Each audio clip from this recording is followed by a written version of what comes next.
ఓం శ్రీ గురుభ్యో నమః. ఓం శ్రీ మహాగణాధిపతియే నమః. గురుగ్రహము గురు ధనకారకుడు, సంతానకారకుడు, లాభకారకుడు, భాగ్యకారకుడు, ధనాన్నిచ్చేవాడు.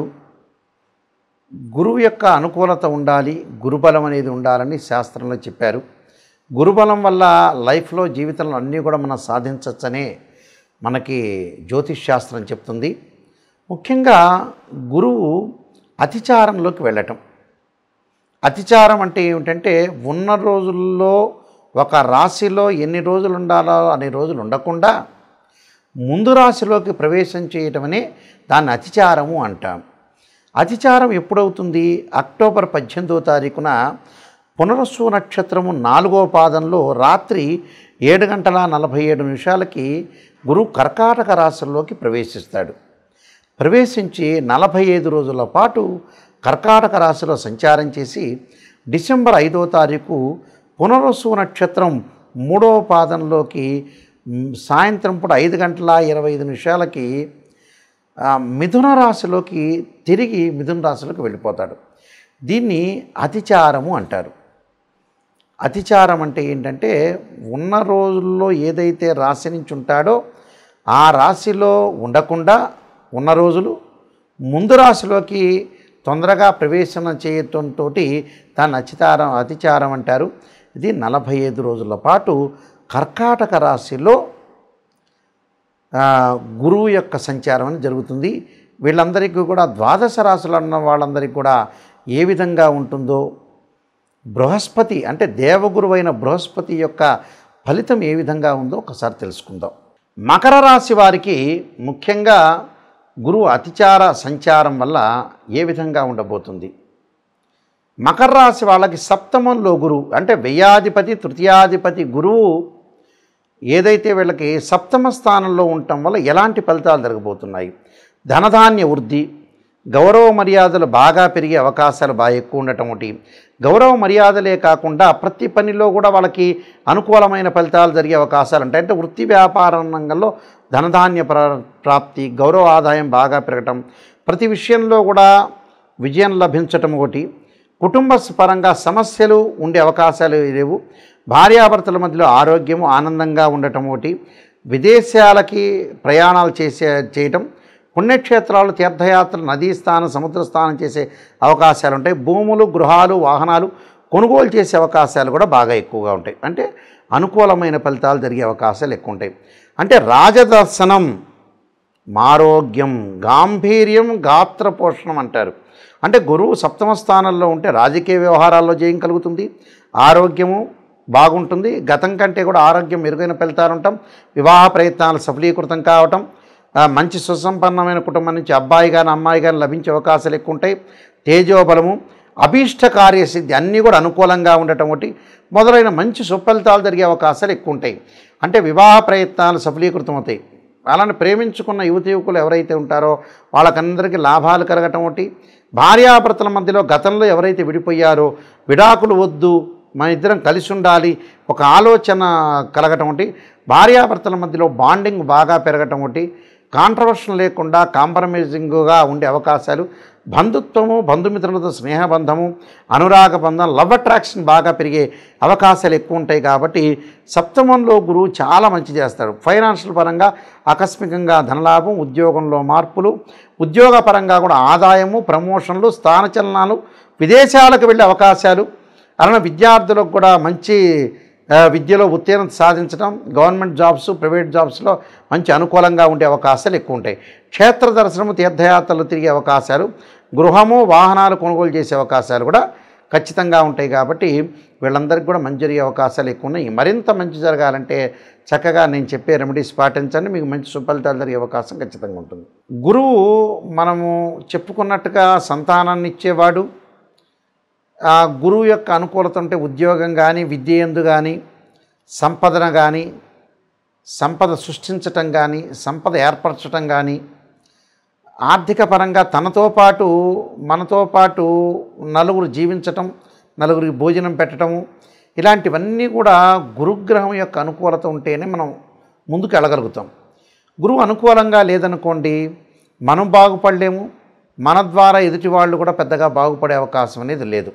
కాబట్టి గురువు మనకి ఏదైతే ఇవన్నీ కూడా మనం చెప్పే గోచారీత్యే కాకుండా జన్మజాతకంలో కూడా నిజంగా గురువు ఎక్కడున్నాడని చూసుకోవాలి. ఎలా తెలుస్తుంది మనకి చాలామంది కూడా తెలియదు. ఓన్లీ గోచారం అనేది 20% మాత్రమే రిజల్ట్స్ ఇస్తుంది. 20% సపోర్ట్. ఎంతవరకు సపోర్టు? మనం ఎంత కృషి చేసినా ఆవగిందంత అదృష్టం ఉండాలంటాం మనం. అంటే ఆ అదృష్టమే గోచారం అని అర్థం. గోచారం ఎప్పుడు కూడా 20% మాత్రమే రిజల్ట్స్ ఇస్తుంది. ఇదే కేవలం జరుగుతుందనే పాయింట్ మీద అనుకోవద్దండి. ఎందుకంటే ప్రేక్షకులందరికీ కూడా వీక్షకులందరికీ కూడా క్లియర్గా గోచారం this is the transitive system అంటారు. ఈ ట్రాన్సిటివ్ సిస్టమ్ అనేది 20% మాత్రం రిజల్ట్స్ ఇచ్చే అవకాశం అనేది ఒకటి ఉంటుంది. వ్యక్తిగత జాతకమే చాలా ఇంపార్టెంట్.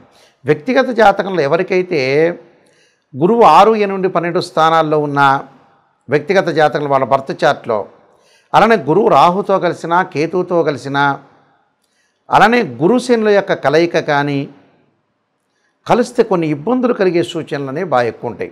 అంటే గురువు అశ్విని, మఖ, మూలా నక్షత్రాల్లో ఉండకూడదు. గురువు ఆరుద్ర, స్వాతి, శతభిష నక్షత్రంలో ఉండకూడదు. అలానే గురువు పుష్యమి, అనురాధ, ఉత్తరాభాద్ర నక్షత్రంలో కూడా ఉండకూడదు. ఉంటే ఏం జరుగుతుంది? ఫైనాన్షియల్ పరంగా పొజిషన్ అనేది బాగలేకపోవటం, ఎంత ప్రయత్నం చేసినా కూడా ఫైనాన్షియల్ పరంగా ఇబ్బందులు, ఎకనామిక్ క్రైసిస్ ఇచ్చే అవకాశాలు ఎక్కువగా ఉంటాయి. అంటే ఆర్థిక పరిస్థితి అనేది అనుకూలంగా లేకపోవడం జరుగుతుంటుంది. కాబట్టి ఈ 6, 8, 12 స్థానాలు ఏమిటంటే బర్త్ చార్ట్, అంటే జన్మ లగ్నం నుంచి అనుసరించేవి. జన్మ లగ్నం నుంచి కూడా గురువు అనుకూలంగా ఉండాలి. ఉంటేనే గురుచండాలయోగ దోషాలు, గురుకేతువులు కలిసిన, గురు రాహువులు కలిసిన గురుచండాలయోగ దోషాలనే ఉండకూడదు. గురువు మంచి స్థానంలో ఉండాలి. అలానే గురువు మకర రాశిలో వాళ్ళ జన్మజాతకంలో 5 డిగ్రీలు ఉంటేనేమో నీచ అంటారు, 5 డిగ్రీల తర్వాత పరమ నీచ అంటారు. గురువు కూడా నీచ స్థానంలో ఉండకూడదు. గురువు కూడా పాపగ్రహ నక్షత్రాల్లో ఉండకూడదు. పాపగ్రహ నక్షత్రాలు అంటే పాపగ్రహ నక్షత్రాలు కాదు. గురువు రాహు నక్షత్రంలో కానీ, కేతు నక్షత్రంలో, శని నక్షత్రంలో కానీ ఉండకూడదు. ఉంటే ఏంటంటే ఫైనాన్షియల్ పరంగా డెవలప్మెంట్ అనేది అయ్యే అవకాశం అనేది ఉండదు. కాబట్టి ఇక్కడ ఉండదు. కాబట్టి మనం గురువు ఎలా ఉన్నాడు బర్త్ చార్ట్లో చూడాలి. అది ఫస్ట్ పాయింట్. సెకండ్ పాయింట్ వచ్చేటప్పుడు నేను చెప్పేది అంటే గోచారీత్యా గురువు. గోచారీత్యా గురువు చాలామంది కూడా చెబుతుంటారు, ఎక్కడ పడితే అక్కడ ఉంటే గురువు బాగుంటున్నాడు అని చెబుతారు. నెగిటివ్లో ఎప్పుడూ కూడా నిజాన్ని తెలుసుకోవడం చాలా ఇంపార్టెంట్. అబద్ధపు ముసుగులో ఎప్పుడూ కూడా జీవించకూడదు. నెగిటివ్ చెప్పినా, ఒక ఆస్ట్రాలజర్ నెగిటివ్ చెప్పినా దాన్ని తీసుకోవాలి. దానికి ఒక పరిష్కార మార్గాలు ఉంటే ఆందోళన చెందాల్సిన పని లేదు. ప్రతిదానికి కూడా ఒక సొల్యూషన్ అనేది ఉంటుంది. గోచారీత్యా మూల సూత్రం ఏం చెప్పారు? ఏదైతే రాశి నుంచి ఏదైతే రాశి వాళ్ళు ఉంటారో ఆ రాశి నుంచి 2, 5, 7, 9, 11 స్థానాల్లో ఉంటే గోచారీత్యా గురువు మంచి చేస్తాడు, 20% సపోర్ట్ ఉంటాడు అని శాస్త్రం చెప్పబడింది. మిగతా స్థానాల్లో ఉంటే చెడ్డ చేస్తాడు. అలానే గోచారమే కాకుండా బర్త్ చార్ట్ని కూడా మనం పరిశీలన చేయాలి. గురుమారదశ ఆ లగ్నానికి మంచిదా కాదా? కొన్ని లగ్నాలకు గురుమారదశ అనేది అనుకూలంగా ఉండదు. కొన్ని లగ్నాలకు గురుమారదశ అనుకూలంగా ఉంటుంది. అలానే అంతర్దశలో ఎలా ఉంటుంది, సూక్ష్మదశలో ఎలా ఉంటుంది, ప్రాణదశలో ఎలా ఉంటుంది? బర్త్ చార్ట్లో జన్మ లగ్నాన్ని చూస్తే, అంటే జన్మ లగ్నాన్ని బట్టి బర్త్ చార్ట్ నుంచి పరిశీలన చేయడానికి కొన్ని ప్రిన్సిపల్స్ ఉంటాయి. గోచారీత్యా ట్రాన్సిటివ్ సిస్టమ్ ప్రకారంగా గురువును పరిశీలన చేయడానికి కూడా కొన్ని ప్రిన్సిపల్స్ ఉంటాయి. ఆ రెండింటినీ కూడా మనం క్లబ్ చేసుకుని చూసుకోవాలి. అలాగే అందువల్లే పురాతన రోజుల్లో గురుబలం ఉందా అంటారు వివాహానికి వెళ్ళినప్పుడు. గురుబలం లేకపోతే మనం ఏది సాధించలేము. ఒక అమ్మాయి వివాహం చేయటానికి కానీ, ఒక ఇల్లు కొనడానికి కూడా డబ్బు అనేది అవసరం. ధనం మూలం మిదం జగత్ అంటారు. డబ్బు లేకపోతే ఏ పని చేయలేం. అంటే డబ్బు ఉంటేనే అమ్మాయి యొక్క పెళ్ళి, అబ్బాయి యొక్క పెళ్ళి చేయగలుగుతాం. అబ్బాయి యొక్క చదువులు కానీ, అమ్మాయి యొక్క చదువులు కానీ. అలానే ఫైనాన్షియల్ పరంగా డెవలప్మెంట్ చెందాలంటే జూపిటర్ ప్లానెట్ రిప్రజెంటివ్ చేస్తుంది. అలా సంతానం లేని వాళ్ళకి మనం ఎంత డబ్బులు సంపాదించినా సంతానం లేకపోతే ఏముంటుంది? ఆ డబ్బంతా కూడా వృధా అయినట్టే కదా. కాబట్టి సంతానం కూడా చాలా ఇంపార్టెంట్. అందువల్లే మనం పంచాంగ శ్రవణం చేసేటప్పుడు సంతానం సంపత్ప్రదం అంటారు. సంతానం కూడా చాలా ఇంపార్టెంటే. ఆ సంతాన పరంగా కూడా ఎలా ఉందో మనం చూసుకొని ముందుకెళ్తే లైఫ్లో మనకు అనుకూలమైన ఫలితాలు జరిగే అవకాశాలు ఖచ్చితంగా ఉంటాయి. సంతానాన్ని చూసుకొని ముందుకెళ్ళారనుకోండి, సంతానం సగం బలం అంటారు. ఫైనాన్షియల్ పరంగా కానీ, ఉద్యోగ పరంగా కానీ, ఆదాయ పరంగా కానీ. గృహంలో అలక్ష్మీ పరిహారం అంటారు. అంటే లక్ష్మీదేవి అనుకూలత ఉండాలంటే అందువల్లే మనకి చాలా చోట్ల కూడా గురువారాన్ని లక్ష్మీవారం చెబుతుంటారు. అంటే లక్ష్మీ కరుణాకటాక్షం ఉండాలంటే జాతకంలో బర్త్ చార్ట్లో గురుగ్రహం యొక్క అనుకూలత ఉండాలి. గురువు బాగున్నాడు అనుకోండి, మన అన్నీ కూడా అనుకూలంగా ఉన్నట్టు. కానీ గోచారం అనేది ఏంటంటే 20% మాత్రమే సపోర్ట్ చేసే అవకాశాలు అనేవి ఖచ్చితంగా ఉంటాయి. కాబట్టి నేను కొన్ని రెమెడీస్ అనేవి చెప్తున్నాను, ఆ రెమెడీస్ మీరు పాటించండి. గురువు బాగలేని వాళ్ళు ఖచ్చితంగా జాతకంలో గురుచండాల యోగ దోషం ఉందా లేదా చూసుకోవాలి. బృహస్పతి జపం చేసుకోవాలి. వీలైతే బృహస్పతి శ్లోకాన్ని చదవటం, దేవానాంచ ఋషీనాంచ గురుకాంచన సన్నిభం బుద్ధిమతం త్రిలోకేశం తమ నమామ్యం బృహస్పతి అనే మంత్రాన్ని, దత్తాత్రేయ స్వామి యొక్క స్తోత్రపారణాన్ని, దత్త కవచాన్ని, వీలైతే నవగ్రహాల్లో బృహస్పతి గురువారం రోజున గురుహోరలో ప్రయాణం చేయటం, శనగలతో చేసిన వంటకాన్ని ప్రధాన అర్చకులకు ఇచ్చి భక్తులందరికీ కూడా పంచమని చెప్పటం, అలానే శనగలు దానం చేయటం, అలానే నానబెట్టిన శనగలు ఆవుకు పెట్టడం, అలానే గురుచండాల యోగ దోషానికి బృహస్పతి పాశుపతాస్ రుద్రాభిషేకం, సర్పసూక్త పాశుపతాస్ రుద్రాభిషేకం, బృహస్పతి జపం చేయటం, అలానే దశాంక్షేత్రర్పణము, అలానే బృహస్పతి హోమం రావి సమితులతోటి శనగలు దానం చేయటం చేయాలి. ఇవన్నీ కూడా దత్తాత్రేయ స్వామితో పాటు దత్తాత్రేయ స్వామి యొక్క స్తోత్ర పాలనం చేసుకోవాలి. చేసుకోవటం వల్ల గురువుకి అధిష్టాన దేవతలు, అంతరిక్ష దేవతలు కూడా ఉంటారు. అంటే అధిదేవత, ప్రత్యదేవత, అధిష్టాన దేవత, అంతరిక్ష దేవతలు ఉంటారు. వాళ్ళందరూ కూడా భక్తితో కొలవటం ఒకటి.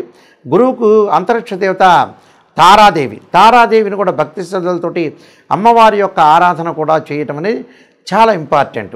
అంటే ఇంద్రుణ్ణి ఆరాధన చేయాలి, బృహస్పతిని ఆరాధన చేయాలి.